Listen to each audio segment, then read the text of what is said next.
identifying, naming, and eliminating waste from the process.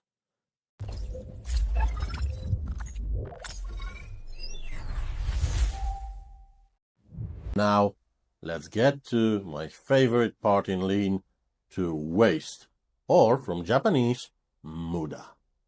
So, as we said at the very beginning, Lean is all about eliminating waste. Waste, as we already spoke, is anything that customer doesn't want to pay in our process. So, there is 8 main types of waste. Of course, you may see charts in the internet where there are 18, 32, 64.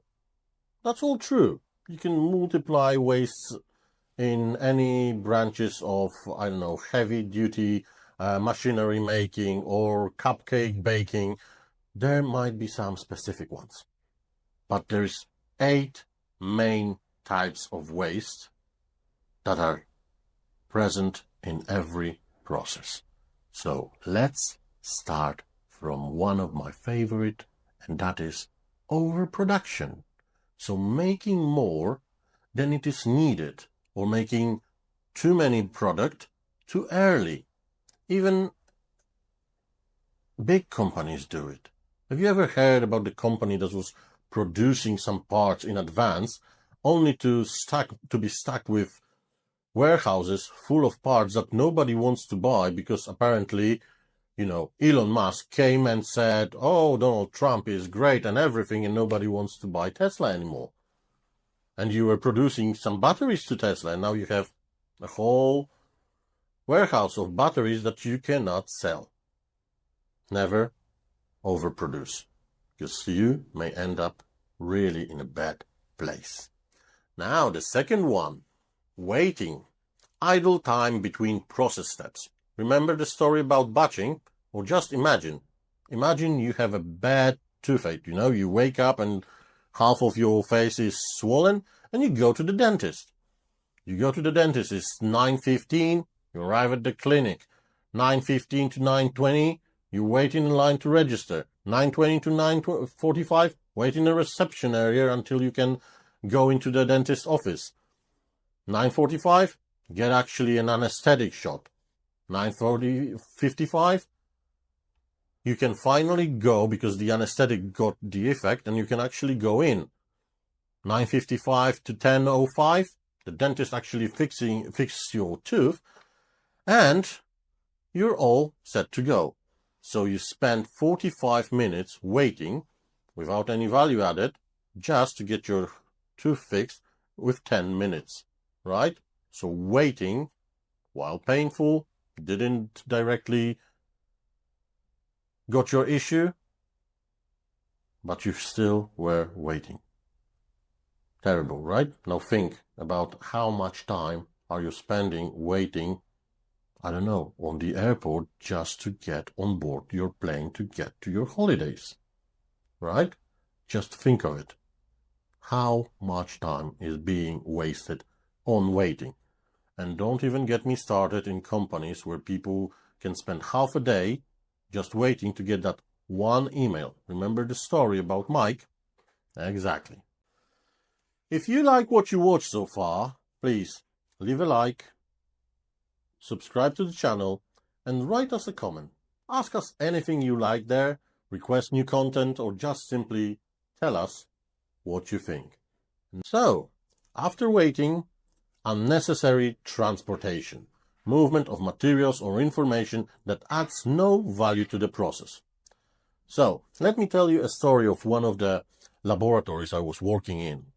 So, at night, in the whole laboratory, because it was placed in a very big hospital, so the laboratory needed to be 24/7 open, but at night the work was the amount of work was much lower, so there was only one person waiting for the blood samples and all the other samples to come in by the pneumatic mail. And now the mail was placed on one end of the corridor and the social room for the employees was on the other side. So each time a new sample came in, the person would get notification that, okay, there's a sample. They would get up, walk all across the corridor, take the sample, go to the laboratory place where there were those big analyzers, place the samples in there, the process would start, and they would walk back. So we did a small thing on what's the distance that they're doing every night? 5 kilometers. Okay? So what we did, we moved the social room next to the mail system so that they could walk much closer, not doing 5 kilometers, but actually doing 500 meters every night. So another waste, over-processing. Doing more than it is required by your process, by your standards, or by your own customer. So once I was working for the company that was selling electricity to big companies, like bakeries or big steel mills, and they were doing a lot of invoicing for the GSM companies.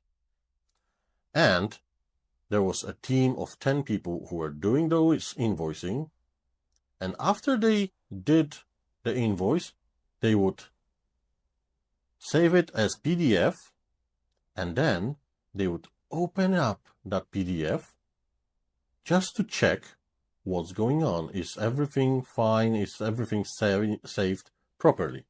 So I was sitting there with one of the team members, and I asked, okay, but why are you doing that? Well, because I want to see if everything is saved correctly in that invoice. And I'm saying, but opening that PDF takes like 20 seconds. And it's like, yeah, but if something goes wrong, then I can see it and I can make it better. And I'm like, all right, but what happens if there is something wrong with that invoice? And then I'm getting the answer, well, the customer would probably call us and say, okay, you need to make a store note for that invoice. So I'm asking, how often does it happen? And then they are like, well, it happens from time to time. So we went to the analytical department and we said, okay, give us the report. How many of those errors did we have throughout the whole last year? 5. Only 5. And now, just to give you a glimpse of what was the actual impact. So those people were doing around 70 cases every day. So around 10 cases per hour. They were working, 7 hours, an hour of breaks from computers, so on. So 20 seconds times 70 times 10, because there was 10 employees. You know what that gives us? That gives us 3.5 hours every day. So that's 35 additional cases done each day. We said, okay, now you're not doing that. All the invoices, if you save it, you just move along to another part. Great example of over-processing. So the intention of the group, they were great. But was that a waste? Absolutely. So now let's move to another. Unnecessary movement. So what's the difference between unnecessary movement and unnecessary transportation? Unnecessary movement is regarding to the ergonometry of your working place. So if your working station helps you in your work, then it's good.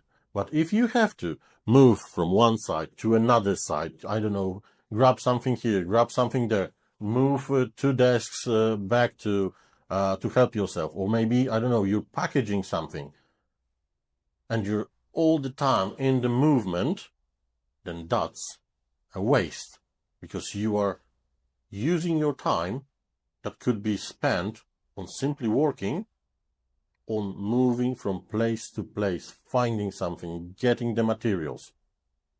Unnecessary movement of people. Okay, let's see, what can we have? Another, so excessive movements. Oh, and now we have my favorite. Defects and reworks. Sometimes you may see, they call it first time right. That's a positive approach. To make every time that you do the process, make it first time right. But as a waste, we're talking defects. So, do you know the rule 1-10-100? The 1-10-100 rule was built in the 90s by the automotive industry, and it meant that if you catch a defect at the design stage, it will cost to remove it, because we're talking about designing of new parts, new cars. It will cost around $1,000, $10,000 to remove it, to have a new blueprint of the part or of the car. But if you catch that defect at the production level, well, then it will cost you $100,000, $1 million, $2 million to first make a new blueprint, then make the whole production line be changed to work in a new way to build the new part. And there is the 100. The 100 is how much will it cost you if you catch the defect when the product is already at the customers.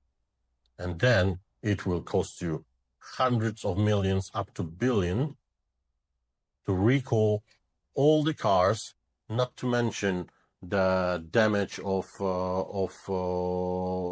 your reputation with your customers, right? So every time do something right, because to make something good after a defect takes 2 to 3 times more time, energy, and cost. So defects, an absolute waste. And now, unused employee talent. So pretty much giving a work to people who are overqualified, or not listening to people who are actually coming to us with good ideas. Any examples? I saw a high-class engineer with aviation accreditations, spreading that he could work in China, he could work in US, in Argentina, in the whole European Union, pretty much anywhere he wants. And you know what he was doing? He was filling out some Excel spreadsheet on how much hours did he work last week. Come on. The guy was paid like $500 or $600 per hour, and instead of inspecting planes, he was doing an Excel file on how many hours did he work. Is that the right utilization of his knowledge and his time? I don't think so. Another one, ignoring frontline insights. Customer service representatives know exactly what your customers need, what is their voice, what are they telling, because they meet with them and they talk with them. Many companies don't listen to the first line of the workers. Why? Beats me. Because that's a free feedback. That's a free place where you can get how to improve your services. But many times, that's just simply not utilized. Now, let's move on to inventory waste. One of the sneakiest forms of waste in lean. It looks harmless, Sometimes it even feels like a good thing. You've got shelves full of materials, finished products, spare parts. You're thinking, great. We're prepared. We've got backup. No delays here. But lean thinking says, hold on, are you really adding value? Inventory waste is any materials, goods, or supplies you're holding on to that the customer hasn't asked for yet. They're sitting there, taking up space, tying up cash, maybe even getting dusty, and every day they sit, they cost you money, storage, insurance, risk of damage, risk of becoming obsolete. Inventory is like a silent expense. No one complains about it until it explodes. And now let's clear one thing. You might say, yes, everything is nice in theory, but what if something like another worldwide pandemic happens again and supply chains are broken? The answer is there. Any stock that ensures that you will deliver products and services to the customer on time when he demands it are not a waste. Let me give you an example. A few years back, I visited a company that made high-end kitchen appliances, top-notch stuff. They were proud of their craftsmanship and also very proud of their warehouse. Huge, spotless, fully packed with brushed steel panels, electronic boards, plastic fittings, everything ready to go. So I ask, why do you keep this much? Stock. And the manager says, well, you never know, orders spike. Suppliers delay. We like to be ready. Sounds logical, right? But here's what actually happened. They changed the design of one of their best-selling ovens, just slightly, different size panel, new knob position, slightly different board. Now suddenly, entire shelves of materials they had lovingly stocked were completely useless. Thousands of euros just sitting there, untouchable, unused, unwanted. And the kicker. They still had to order all the new components on top of what they already had. Inventory waste. It's not just space. It's missed cash. It's lost flexibility. It's risk disguised as readiness. Do me a favor. Take those 8 mudas, or wastes, look at your day, look at your everyday work, and name as many wastes as you can. If you want, you can share them in the comment below. Maybe we can both think about how to get rid of them. Thanks for watching. If you found this video helpful, give it a thumbs up. Your likes help other people find this content. Subscribe to the channel, hit the notification bell so you do not miss new videos. Next time we will conclude lean basics when we discover why lean is like a good opera.